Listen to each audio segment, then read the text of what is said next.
Pemirsa, Menteri Pendayagunaan Aparatur Negara dan Reformasi Birokrasi agar gaji pegawai negeri sipil dinaikkan untuk tahun 2024. Menteri Pan-RB Abdullah Azwar Anas mengatakan kenaikan gaji PNS sedang dibahas bersama Menteri Keuangan Sri Mulyani. Saat ini gaji PNS dipukul rata berdasarkan golongan, sementara tunjangan kinerja tidak berdampak banyak terhadap kinerja PNS. Ya, ke depan kalau kinerjanya tidak bagus ya mestinya tidak mendapat tunjangan yang bagus. Ini rumusan-rumusan ini kita diskusikan terus. Begitu urusan ini agak sulit dengan Kementerian Keuangan. Kita duduk siang malam ini soal tunjangan dan kenaikan. Ini kan selama ini kenaikannya tidak disentuh tapi tunjangannya berlipat. Ada camat tunjangannya 2 juta. Tapi di satu tempat ada camat tunjangannya 80 juta. Ini kalau nggak diatur bahaya ke depan. Peningkatan PAD di daerah, Pak Sekjen, bukan untuk membangun jalan yang rusak, tetapi nanti untuk pertama untuk peningkatan tunjangan kinerja dan lain-lain. Nah, Ibu dan Pak Sekjen saya hormati, ini beberapa hal. Nah, oleh karena itu maka birokrasi kebijakan yang diambil oleh Presiden Prabowo ini menaikkan gaji hakim tidak tanggung-tanggung 280%. Seperti apa Anda menanggapi hal ini? Ya, kami sangat mendukung upaya untuk meningkatkan kesejahteraan bagi para pekerja, apalagi pekerja di sektor publik seperti hakim.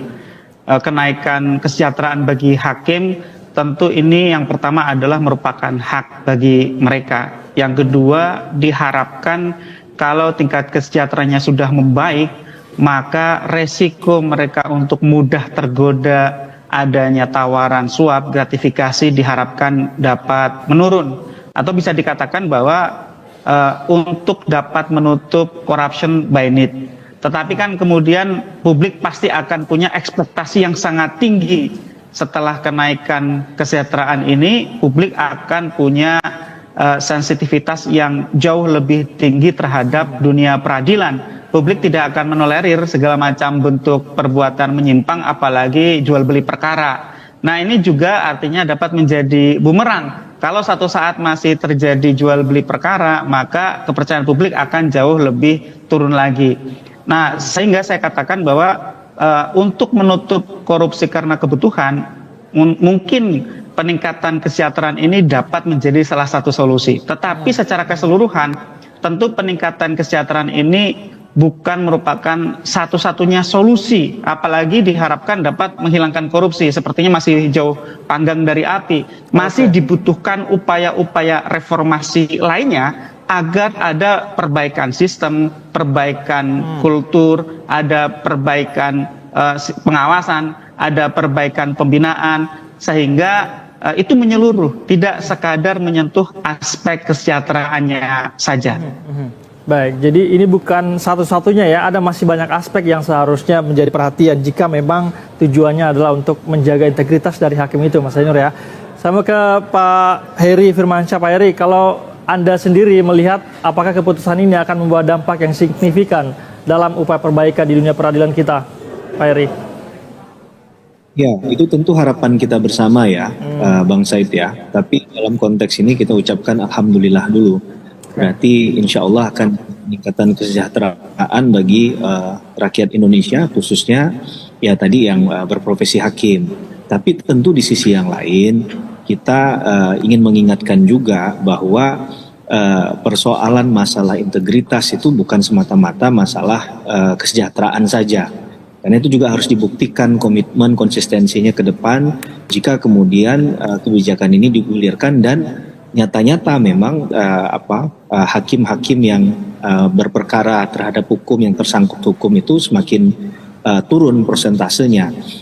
Hal yang lain juga yang perlu diperhatikan adalah jangan sampai ada ewuh-pekewuh nantinya ketika hakim ini kan sudah diberikan oleh Pak Presiden Pak Prabowo ya, bahwa akan dinaikkan gajinya. Nah, terhadap kebijakan yang berpotensi korupsi yang berkaitan dengan negara tentunya, ini khawatirnya ada kekhawatiran tidak bisa bersikap secara tegas begitu ya, secara profesional.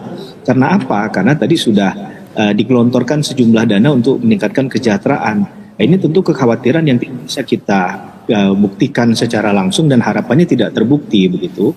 Tapi tentu perlu kita ingatkan, jangan sampai ini jadi polarisasi karena yang kemudian malah menghambat keadilan itu sendiri. Jadi keadilan proseduralnya berjalan, tapi keadilan substansialnya malah terhenti, khususnya terhadap proyek-proyek yang kemudian menggelontorkan dana yang harus diawasi dan juga kemudian kalau dia bukan hanya berpotensi ya, tapi sudah terbukti menimbulkan kerugian keuangan negara, itu kan tentu harus ada mekanisme lewat peradilan ya, lewat pengadilan yang kemudian memutuskan hal itu apakah itu terbukti bersalah atau tidak. Nah, dalam poin ini yang kita khawatirkan adalah jangan sampai ya hal-hal tersebut mempengaruhi hakim, karena dalam seni membuktikan di persidangan itu kan bukan hanya meyakinkan tapi juga mempengaruhi hakim dalam tanda petik ini yang menurut saya berbahaya sekali begitu.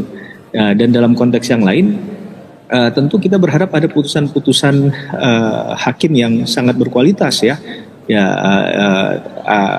Akibat dampak dari digelontorkannya 280% kenaikan yang signifikan bagi kesejahteraan hakim tadi. Tentu kita melihat pertimbangan hakim yang sangat baik, yang memperhatikan fakta persidangan, yang kemudian juga tidak mudah diintervensi oleh pihak manapun dalam menemukan keadilan dan memberikan rasa adil bagi masyarakat lewat putusan mereka nantinya. Saya rasa itu tanggapan saya. Baik, Pak Heri. Tapi kalau yang Anda amati sejauh ini, apakah memang persoalan gaji ini selalu berhubungan langsung dengan potensi seorang hakim korupsi misalnya, atau mungkin bermain di belakang? Apakah hanya masalah gaji saja, kesejahteraan saja, atau kira-kira ada faktor lain yang justru lebih memberikan dampak yang signifikan terhadap perilaku-perilaku yang tidak menunjukkan integritas seorang hakim, Pak Heri? Saya itu perlu studi lanjutan ya, perlu penelitian lanjutan Mas Said untuk membuktikan itu. Tapi saya rasa tidak semua, saya yakin tidak semua hakim juga mungkin yang menyoal masalah kesejahteraan karena gajinya tadi, karena mungkin ada yang sudah paham sekali bahwa ketika dia menjadi hakim itu adalah pilihan hidup kan, bukan hanya semata-mata mencari menggantungkan mata pencarian dari seorang hakim, katakanlah demikian. Dan saya rasa mungkin dalam pembinaan di pengadilan, lewat Mahkamah Agung misalnya, ketika dikumpulkan hakim-hakim itu, ya mereka disuguhi dengan suri tauladan dari hakim-hakim senior yang terdahulu, yang menciptakan bahwa menjadi hakim itu memang sesuatu yang officium nobile, profesi yang terhormat, wakil Tuhan yang senyatanya ada di dunia ini begitu. Itu kan yang harus sebenarnya menurut saya dalam sistem pendidikan, nilai-nilai yang ditanamkan secara integritas misalnya di Mahkamah Agung perlu didorong, perlu mungkin lebih banyak porsinya bukan hanya sekedar memahami substansi hukum, menguasai prosedural hukumnya semata, tapi hal-hal untuk menjaga nilai integritas itu dimulai dari sistem pembinaan dan pengawasan yang dilakukan. Maka poin terhadap kesejahteraan ini kan hanya mengalir ke individu. Sekali lagi saya pribadi tidak kemudian kontra terhadap apa yang disampaikan oleh Pak Prabowo, tapi kita mengingatkan, adakah itu berdampak kepada institusi secara menyeluruh atau tidak? Akan sangat sayang sekali kalau ini hanya simpul-simpulnya kepada individu semata. Sehingga ketika ingin menerima atau ingin menghasilkan suatu efek atau dampak yang lebih besar, akhirnya mungkin tidak tercapai begitu ya. Maka kebijakan ini pun tetap harus diawasi, harus jelas, katakanlah mengambil dari anggaran yang mana, jangan sampai menomorsatukan salah satu pihak, kemudian pihak yang lain akhirnya dalam tanda petik ya terzolimi, sehingga ini akan menimbulkan masalah baru juga dalam sistem menjalankan pemerintahan kita. Tentu itu bukan harapan kita semua, Mas Said. Baik, saya mau ke Mas Zainur. Mas Zainur, pertanyaan saya kurang lebih sama dengan Pak Heri. Apakah menurut Anda dari pengamatan Pukat sendiri begitu ya, apakah gaji ini salah satu indikator yang memang mempengaruhi integritas seorang hakim di tubuh peradilan kita selama ini, menurut Anda? Ya, tentu secara keseluruhan memang gaji punya peran ya sebagai salah satu faktor yang kemudian mendorong terjadinya korupsi. Tetapi juga itu bukan sesuatu yang dominan. Kenapa? Karena hakim-hakim yang terjerat OTT kebetulan mayoritas adalah hakim senior yang tingkat kesejahteraannya sudah sangat baik. Bahkan untuk hakim agung take home pay-nya itu ratusan juta, lebih dari 250 juta. Toh masih ada orang namanya Ghazal Basaleh atau Dimyati gitu ya yang terjerat perkara hukum gitu ya.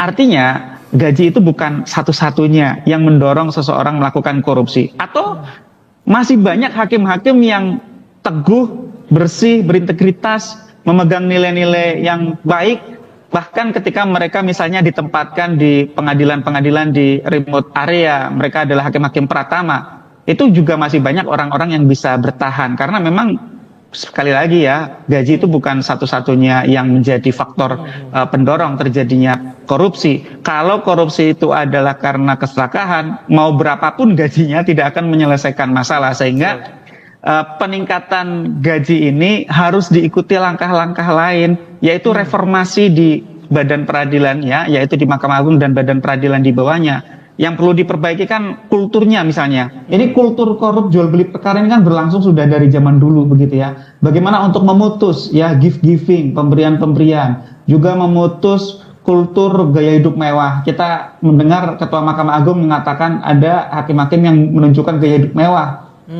Juga bagaimana perlu memperbaiki pengawasan ya. Pengawasan masih sangat lemah di level satker saya lihat ya. Juga Badan Pengawas Mahkamah Agung, Bawas MA, itu punya keterbatasan dari sisi sumber daya karena dia hanya ada di tingkat pusat. Sedangkan pengawasan dari PT terhadap PN misalnya, pengadilan di tingkat banding ke tingkat pertama, itu juga memiliki banyak keterbatasan karena biasanya ya problem itu telah menaun. Yang mengawasi juga punya potensi bermasalah yang serupa dengan yang diawasi gitu. Sehingga memang ini saya katakan harus menjadi bagian dari upaya mereformasi Mahkamah Agung. Kalau sekadar menaikkan gaji saja, maka itu tidak akan berdampak banyak, tidak akan berdampak signifikan terhadap menurunnya angka korupsi di dunia peradilan kita. Mungkin nanti bisa kita cek ya, bagaimana rule of law index-nya, bagaimana nilai dari SPI-nya, bagaimana nanti secara keseluruhan akan berdampak terhadap indeks persepsi korupsi. Apakah resep meningkatkan gaji ini akan punya dampak untuk menurunkan korupsi di Indonesia? Setidak-tidaknya di badan peradilan kan di dalam indeks penegakan hukum itu akan terlihat apakah korupsi di badan peradilan itu masih menjadi satu persoalan yang dominan atau sudah berkurang. Oleh karena itu sekali lagi, penaikan gaji ini sesuatu yang baik, tetapi tidak akan pernah cukup tanpa diikuti reformasi peradilan secara menyeluruh, Mas Said. Baik, perlu reformasi peradilan secara menyeluruh. Tapi kan sebelumnya Mas Zainur sudah ada beberapa upaya-upaya begitu yang dilakukan. Salah satunya misalnya dengan sebelumnya Mahkamah Agung melakukan mutasi begitu ya beberapa hakim-hakim di pengadilan negeri. Apakah langkah-langkah ini Mas Zainur sudah cukup efektif kan? Tadi setelah mutasi kemudian menaikkan gaji, apalagi yang perlu dilakukan kira-kira agar betul-betul peradilan kita ini bisa menjadi lembaga yang seperti kata Ketua MA tadi bahwa harus dikembalikan kepercayaan publik terhadap lembaga peradilan kita, Mas Zainur. Ya, harkat dan martabat Mahkamah Agung tuh hanya bisa dijaga ketika mereka dapat menjatuhkan sanksi secara konsisten gitu ya. Memutasi orang yang bermasalah itu artinya menyebar masalah sehingga masalahnya menjadi tersebar kemana-mana gitu. Kalau memang ada orang bermasalah, tegakkan sanksi ya. Jadi tegakkan aturannya, jatuhkan sanksi, bukan kemudian disebar gitu ya. Apakah kemudian kalau ditaruh di daerah pedalaman artinya daerah pedalaman itu layak untuk dikasih hakim-hakim yang bermasalah? Kalau cara berpikirnya seperti itu, berarti kan zalim sekali gitu ya terhadap mereka-mereka saudara-saudara kita justisia belen yang berada di pedalaman misalnya. Jadi menurut saya bagaimana institusi Mahkamah Agung itu bisa menunjukkan keteladanan, saya setuju tadi dengan Mas Heri, dari para pimpinannya gitu ya. Yang kedua, zero tolerance terhadap segala macam bentuk pelanggaran. Yang ketiga, perbaikan pengelolaan sumber daya manusianya agar yang jujur, yang baik, berintegritas, mereka profesional itu bisa menjadi pimpinan di masing-masing satker. Jangan karena nepotisme, jangan karena jejaring, jangan karena kedekatan yang diutamakan gitu. Yang menurut saya juga sangat penting adalah bagaimana pengawasan ya. Pengawasan dan juga harus ada penjatuhan sanksi. Kalau seorang anggota itu, misalnya seorang hakim itu melakukan korupsi, ketuanya, pimpinannya harus dicopot dari jabatannya, kecuali terungkapnya kasus korupsi itu karena peran dari pimpinan yang melaporkan gitu. Jadi harus juga ada tanggung jawab pimpinan agar pimpinan punya tanggung jawab untuk melakukan pengawasan dan pembinaan. Kalau mereka gagal, mereka harus dicopot. Baik, Pak Heri, kalau tanggapan Anda seperti apa? Apakah memang menaikkan gaji hakim ini perlu dibarengi dengan pengawasan yang lebih ketat begitu, dan juga yang paling penting tadi adalah penegakan hukum terhadap para hakim ini harusnya lebih ketat juga ini perlu diadakan mungkin perubahan dari sisi sanksi atau bagaimana menurut Anda, Pak Heri? Ya, tadi apa yang disampaikan oleh Mas Zainur juga beberapa poin yang